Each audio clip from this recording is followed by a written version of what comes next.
Welcome to the She's All That video podcast, inspiring, entertaining conversations with women doing awesome shit, making change, and living life their way.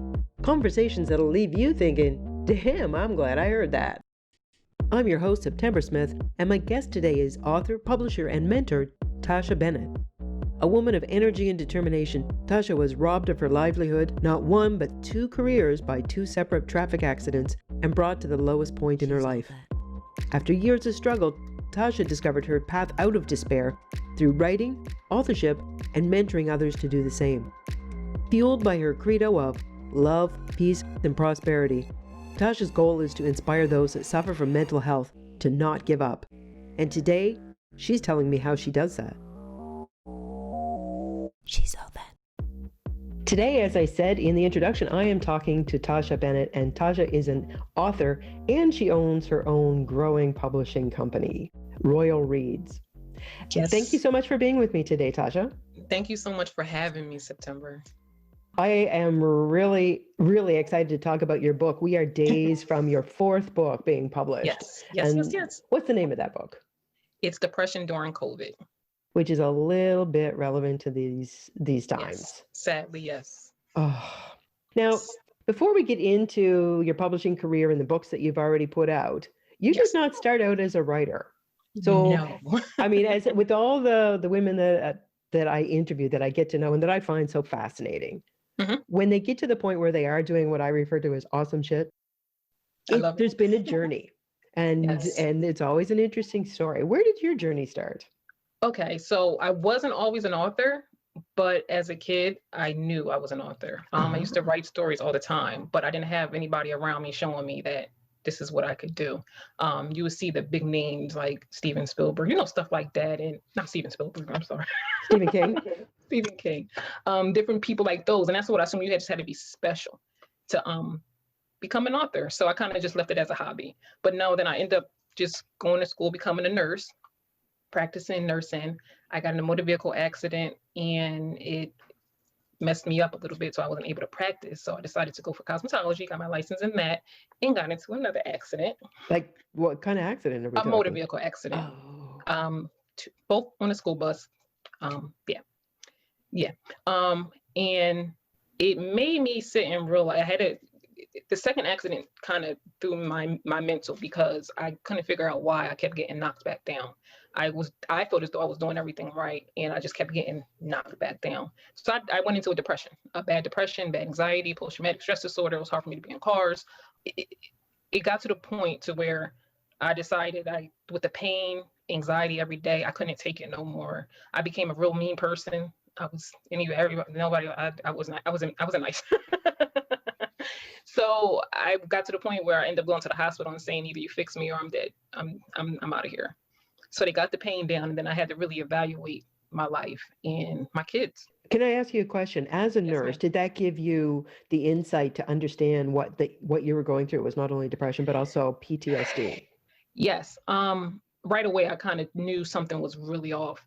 And my doctor, she knows I'm a nurse too. So we kind of worked together. We figured things out.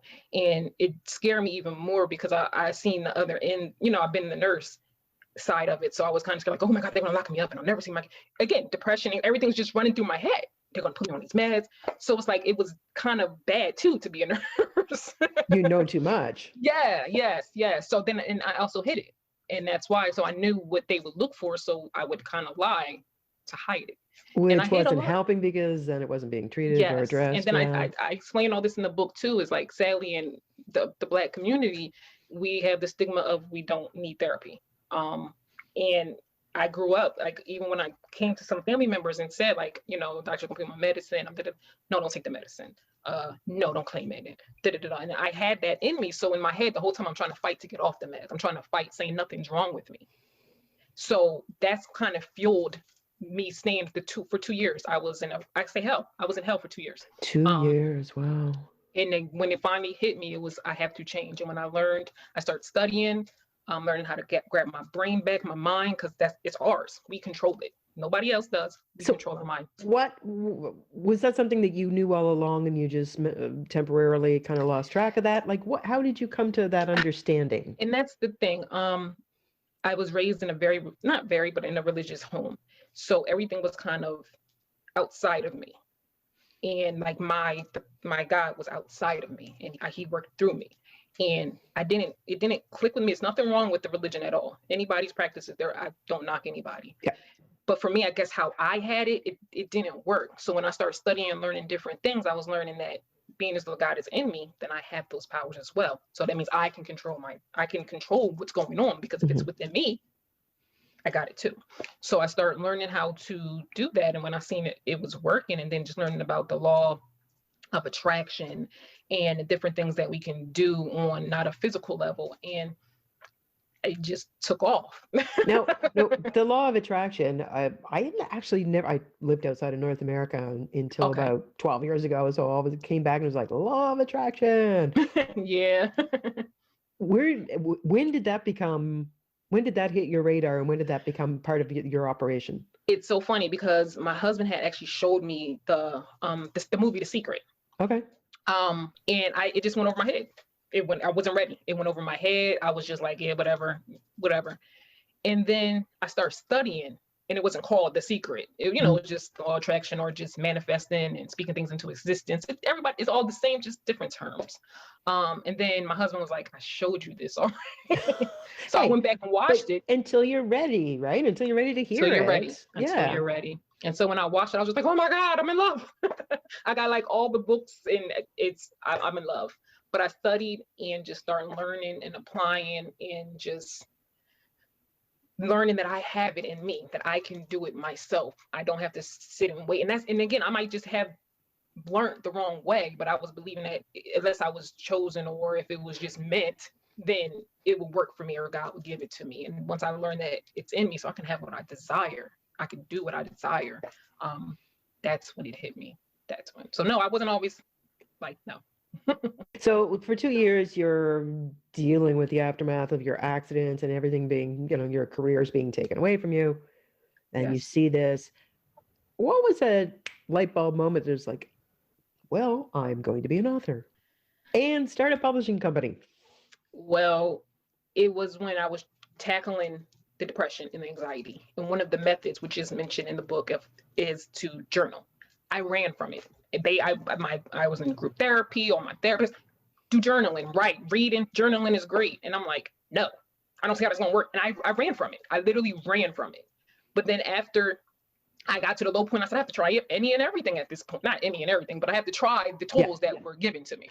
And I started writing, and I didn't realize that energy in me, you hold the energy in you. Energy manifests and turns physical. So all the time I used my cup, the cup runneth over.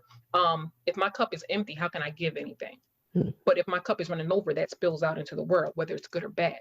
And my bad was overflowing. So then was there a moment, or like a special flash that was like, Tahsha, you are an author? I started journaling. And when I realized I felt better getting the words out, I didn't read it. I could not read it because the emotions were still attached to the words. I could not read it. I took it out of me and put it in the words. I'd say about 6 months was before I was able to even kind of open up and look at it. But then once I realized I felt better writing, and then when I was able to read some, and I said, from reading where I was at to where I'm at now, that's hope for somebody else. You can kind of get through it. And then I said, I'm going to help somebody. I don't know how it's going to be, but I know I was going to help. But I knew I just kept writing. And then when I started, let me hold you there on the writing thing. We all hear it now, especially during COVID. It's like, journaling is so good for stress. Journaling is so good for your state of mind. And not everybody's not like similar resistance. Yes, I'm not going to. So what does the journaling experience do for you mentally, state of mind wise? When you do a session, what happens? Like I said, if you really sit and think about it, you have these thoughts or feelings inside of you. If you don't get it out in a healthy way, it stays inside you and manifests. And you don't want that to bubble up outside into the world. So being able, if you feel some type of way, just to feel it, hold it like you're angry. Write it out angry. Don't change the words. Nobody's looking at it. And again, I spell all this out in the book. It's for you and you only. You don't even have to read it. But take that energy, that anger, or whatever it is, the sadness, write it out. Get it out your system. And when you finish a session, you close the book for the day. And some people burn other people. Some people burn it. Some people throw it away. I actually still have it. And I don't think to this day, I don't think I've read all the way through it. but just, I have it. I do. I still have it. If I need to, I'll journal. I do. So whatever works for you. It's all about the individual. Do your truth. Yeah. Yeah. And don't forget to do it. I get out of the habit Yes. of journaling, Yes. and right, it's been over a week since I'm actually looking at my journal sitting here closed with stuff on top of it. Or So even you, the audio, speaking to like a recorder. yes. Yep. Actually, have you got an app that you prefer for that? No, I don't, but I was wanting to create one. Do you know what? I would recommend, there's an app called Otter AI. You can get it on your phone and you get hours per month free. And not only does it record, it transcribes, and it's a really good transcription. I've never seen one of this quality. And it'll actually give you the keywords for that particular session. Oh, wow. And if you're doing it to 2 people, it'll break it down by speaker. Yes, So, please, I need that. Otter AI. But maybe okay. it is good, but a different effect than when you're doing your journaling. Correct. But still, whatever works to get it out, that's by all means. Yes. So you were journaling. You've always felt like you had the writer in you. Yes. What was the moment? It just hit me. It said, write a book. And when I got to the point where I was not in that depressed state 24/7, when I knew I did it. I wasn't nowhere near where I need to be, but I knew I was on to something. And that was about 2 years ago when I published my first book. Well, a little 2.5, a little bit over 2.5. I can never stop, like I said, the journaling. I would also write things down like, okay, this happened, or I learned and felt this. So then I was able to go back and just condense it and then make it a book. Yeah, that's the first book. How did you even figure out how to write and publish a book? I just do. And I look at it, I can have whatever I want. It's like, you know what I'm saying? Like what's stopping me though? Yeah. So the only thing that's stopping me is knowledge, and it's nothing but knowledge out there. So you just had to go grab the knowledge. This is how you publish a book. As long as I knew, as long as I can get it on the paper, the write it out, everything else would happen. So I just wrote it out. I started Googling different platforms. I knew Amazon was big on it. So I just wrote it. I followed their system of how to do it and upload it. The first one was, I didn't know editing. I just kind of did my thing, and I'm happy I did. Yeah. The second one, as I keep going, I learn more and more and more as I go, like where I'm at now, it's so much different than the process I did with my first book. So I did it from trial and error. So you just figured it out. I had to. Everything I didn't want to say, I don't know. And that's, I think, being stuck in that place of I don't know, or I can't do it. It's intimidating. And I knew I couldn't do that to grow. So I just said, I'm gonna do it, and I did it. Did it. I did it. And I was looking at your page on Amazon where the author, you write under the name T.D. Bennett, if anybody's looking, not Tahsha. I went looking, there's another Tahsha Bennett something. Like, that's not her.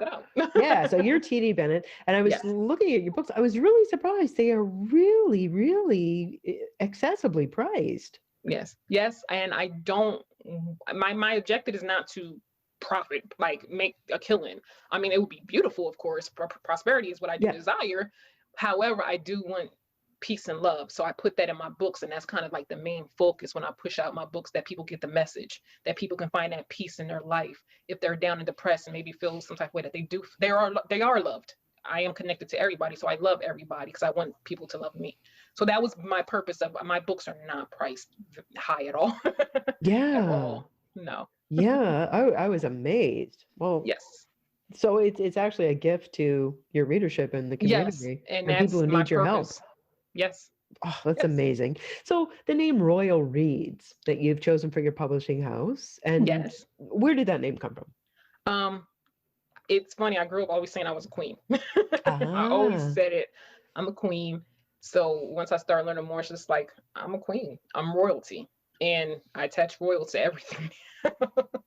So it's Royal Reads. You're getting something very royal. When you read my books, it's coming from me, and I'm royalty. So I'm passing it on. My energy is passing on through the book. So that's where it came from. Royal Reads.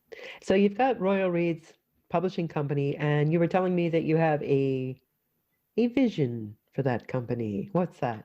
Yes, I do envision to have other up-and-coming artists to use my platform to network with other people so they can get their work out as well. When I first signed up for it, I wasn't even writing yet. I mean, I seen it, I knew it was coming, but I went and I got the LLC, I got everything, the EIN, I just went crazy, and I hadn't wrote anything. But I see it, and it's progressing to it, and I'm loving the journey. I'm going slow. I'm not rushing anymore. I'm loving the journey, but Royal Reads is going to be big. Yeah. Might be pushing the timeline on this, but what do you envision as being able to bring on other authors in the next how many years? It can start now. How I live my life now is I go with the flow. Yep. So when opportunity comes, if it aligns with me, I feel it, I'm gonna go with it. So if somebody comes right now, oh, can you showcase my stuff? Let's do it. So it can happen today, it can happen tomorrow, it can happen in several years. I know when I'm ready is when it's going to happen. So I honestly don't know. I don't have an envision in mind. Yep. But it's there. You're ready. As long as you're it's ready. there. Yeah. And I'm ready to accept. Yes. And it sounds, the invitation's there. Yes. So I'm ready. Now so you're ready. The invitation is there for you to help people with, become their own author and publish under Royal Reads. But you also said your latest book, which is tell me again, Depression During COVID. But most of us are being impacted by depression during COVID.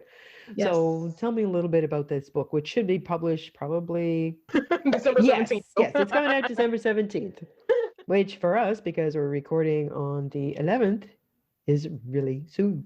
Yes, and I'm excited. Yeah, so tell me about it. Okay, so when COVID hit in February, March, it was the time that I really started getting the momentum of the manifesting and getting things come to me. So I was in a good space. I just purchased a home. We were enjoying life and I was happy. My household was happy, but I seen the people around me just crumbling and it was getting worse and worse. I'm looking on social media and seeing people that I would never expect to saying they're experiencing depression and anxiety and they don't know what to do and they're just worried. I see fear, and fear is the opposite end of love. So it's like I'm trying to I put nothing but love out, but I'm surrounded by the fear, the negative, low vibrations. So at first I said, well, I can't handle it. I'm staying in my bubble and I have to work on me. And I decided to come out my little bubble and I took on somebody's energy and it brought me down to depression a little bit, I would say a couple months ago. And I knew that it's real, it's serious. And if you're not, I stepped off my game. I wasn't doing my journal. I wasn't doing everything I needed to do. My meditations, I was not, because I was good. So I said, I'm not that I don't need it, but so once I took on that person's energy and kind of got in a little space again, I knew what I had to do. I took everything I had, I knew, and I bounced back like that. And I said, again, this is something people honestly need. So I said, I'm writing the book, Depression During COVID. And I started writing. I think I wrote the book in less than a month. Wow. Yeah, in less than a month. I got focused. I stopped everything else because I do other things. I'm a financial educator. I stopped everything. I dove into the book and I said, I have to get it out. I want it out before the end of this year. And when I say what I do and you work towards it, it manifests. So once I said I was doing it, and here I am, it's happening. So I knew with me seeing everybody around me, I'm good and I don't feel good me being good and everybody else is not good.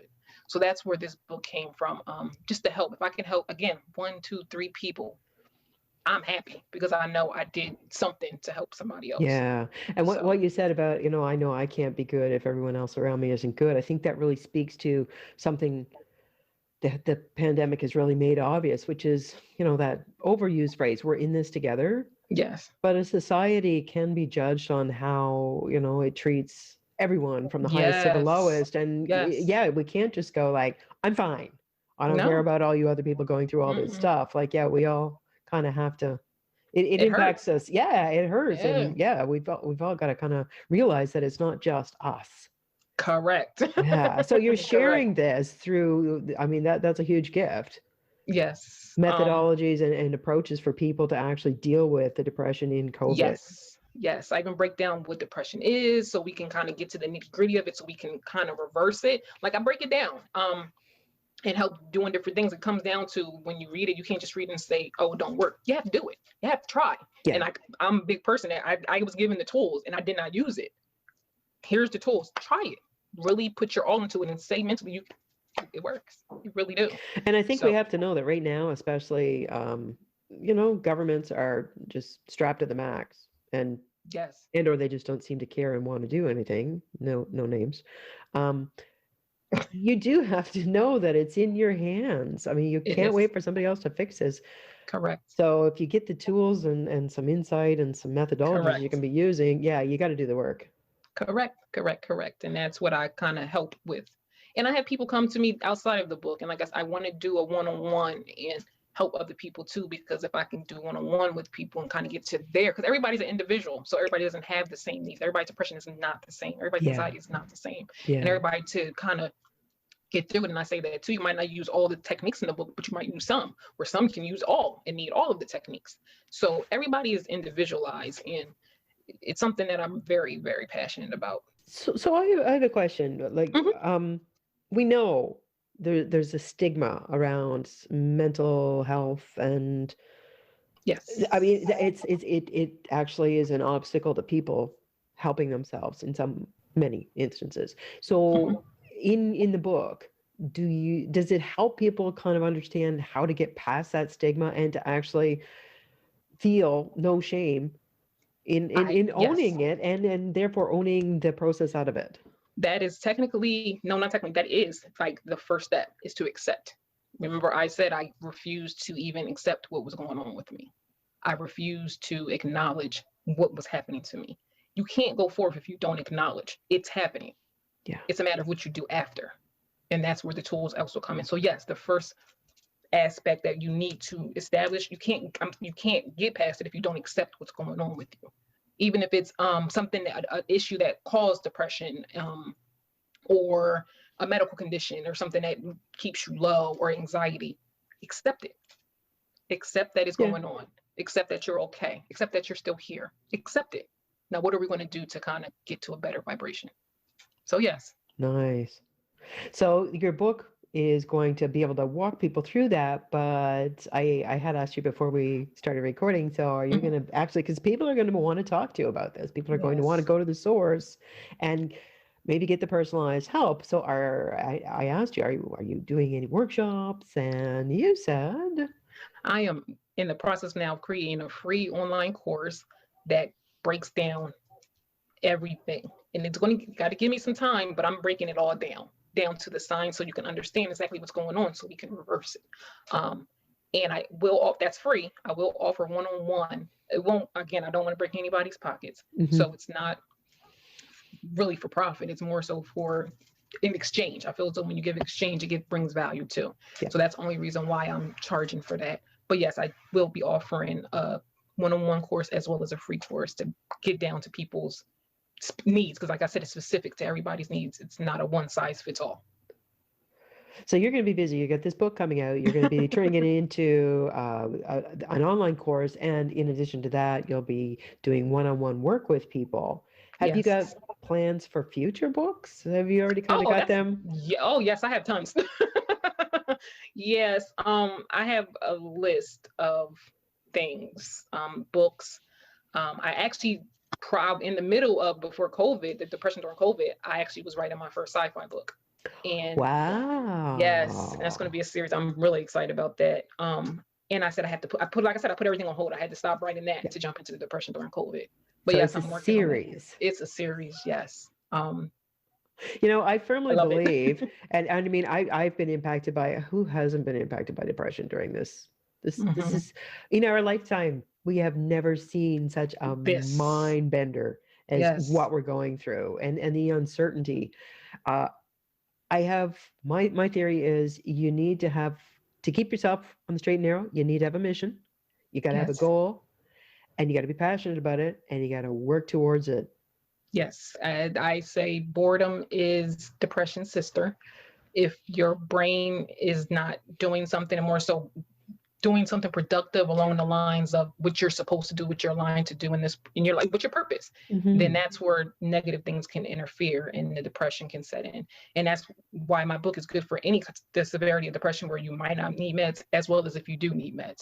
So even if it's somebody that's experiencing the depression right now just during COVID, and once things starts bouncing back, they will bounce back. But these tools can Yeah, help them as well. yeah. So even if, like I said, the boredom, if you're not doing something to keep your brain stimulated, that can kind of bring you down too. And I saw a quote the other day by Booker T. Washington to the effect of, I'm probably gonna screw up the quote, if you really want to help yourself, if you want to like bring yourself up, help someone else. Yes. As if that's Yes. part of your passionate mission is Yes. making a I difference like in other that. people's lives. Yes. I love that. It fuels you. And It fills you with yes. happiness. And I would say don't get distracted in helping other people that you don't help yourself though, because Yeah. I've done that too. Because I do feel good when I help other people, but I neglect myself. And I had to learn that as well. I was so quick to dive in and help everybody else and got them together, but I didn't fill my cup up. Like I said with my Yeah. cup was not full, but I was steady pulling out the cup and giving it to other people. So make sure your cup is full Yeah. before you go help other people. One thing I've learned as an online entrepreneur is not everybody's ready to be helped. And as Yes. much as you look at it and you know, like, oh my God, I know what's going on with you. I know what I can help you. Yes. You need to check yourself. Yes. Because if they're not ready, they're going to stay where they are and you're going to Correct. pour all your energy into and nothing's going to budge. And I then love they're going to end saying up that. resenting you and you're depleted and you've just like You don't know totally, why. yeah. And you just Yes. blew so much energy and so much, and then you've got to work on yourself and you achieve nothing. So yeah, that was a big takeaway for me. It's like, no, you can't help everybody. Correct. And somebody said to me once, help the ones that are swimming towards you. I like that. Oh, me too. That Oh, stopped I me love cold when that. I heard that one. It's like, Yes. whoa. Yeah, I We love need that. to know that. Yeah. Yes, because I was big on just I can help everybody. I can help everybody. But then when I realized and people weren't responding, I'm like, why are you not listening? And it's just like, it's okay because I didn't listen at first. I always bring it back to me. I put myself in that shoes. Did I always listen? Did I journal? Did I do what I was supposed to do? No, it wasn't my time. Yeah. So yeah. So you've got the book coming out, you've got the online course, you've got the one-on-one, and it's all helping people with the same journey that you went through. Correct. Oh, I just amazing. I don't want anybody else to have to go through the depths. And I know it will happen, but even if I can help them come back a little bit quicker to help balance it out and manage it a little easier. And give them the tools. Because like you said, like, and even if we forget to be using those tools, at least you got them. You have and when and you remember, you go back to them. I said, I wrote it in the book. Read it as many times as you need to just keep it in your head. Yes. Yeah. So you're also a motivational speaker on mental health. Now, right now, it's a little bit difficult to be doing motivational speaking. Correct. Have you got any virtual stages that you've been able to share that with? No, I have not been able to actually get on the stage. I do it more so with a couple people here and there. Like I said, I always have people coming to me for advice. Like it's weird how random people, literally random strangers, seriously just comes to me. And that's why I said I'm a motivational speaker. And I know once things kind of lift with the COVID and everything, it's just going to take off. I know that. But it's only been kind of small, intimate things that I've done so far. But like I said, I see the end. It's just a matter of me walking. Okay, here's the challenge. How do you see taking your skills? You've got your medical background, you've got your motivational, you've got everything you're doing with your books and your publishing house, but you're also a financial educator. Yes. Do you envision that ever coming together, or are they always going to remain parallel? No, I do. It goes hand in hand technically because a lot of people experience depression because of finances. A lot of people have lost their jobs because of COVID or just not bringing the money in. So what we teach helps any and everybody as well, how to build wealth. So it definitely does go hand in hand and it will come together. Again, I don't know when. I do see it coming together because, well, I take that back. I did plan to put some in my course. I do plan to put a little bit in my course, not a lot, because I'm going to be licensed for what I do and it's regulated. So I can't say and do but so much under my license, but I am planning to put certain things in the book to help. So yes, it comes together very much because it's all a part. You need money to live in this world. That's part of the prosperity people desire. Some of the prosperity people desire. So yes. I mean, for God's sake, we live in a capitalist world. It's all about money. And yet somehow, particularly as women, it's expected that we're like, oh, no, don't think about women. Don't think about money. And you're talking about money. That's no, you need money. I actually saw a statistic that when in a vast survey of women, what their biggest fears were, talking about money was bigger than their own death when it came to the rating of how Oh, wow. uncomfortable they were talking about. Oh, It's wow. like, you got to get over that. Yes, We please. all need to get over that. Yes. And I'm learning too with the old mindset. You can have it. It's really, again, retraining your brain. If that's what you desire, you Yeah. can. And It's people can there. start doing that by going to Amazon, looking up TD Bennett, and we'll drop the links to your Amazon page Cool. down below, as well as all your social media. Yes. And so if anybody's interested, reach out, get the book, Yes. and or talk to Tahsha. Yes, I'm here. She's here, and she's going to be doing the upcoming free online course. Free? Wow. Yes. And helping people one-on-one. Yes. Well, Tahsha, it's been so interesting talking to you today and finding, it's that you just like, that's it, I'm going to be an author, and you became an author, and you started a publishing company, and you're a financial educator, and all these things that you do. You're an inspiration. Thank you. Thank you so much for taking the time to talk with me today. Thank you so much for having me. Thank you so much for being with us today. Don't forget to take a look down in the notes to find any of the links to the goodies we talked about in today's podcast. And don't forget to subscribe to the podcast or the YouTube channel so you don't miss the next episode. Rate us or review us on iTunes or on YouTube, and share us with a friend that you think might just need a bit of inspiration to start doing her own awesome shit. Do you know an incredible gal that's all that you think the world needs to know more about? Head on over to our Facebook or our Instagram channel and DM me. Tell me about her. We'll see if we can't get her on the She's All That podcast.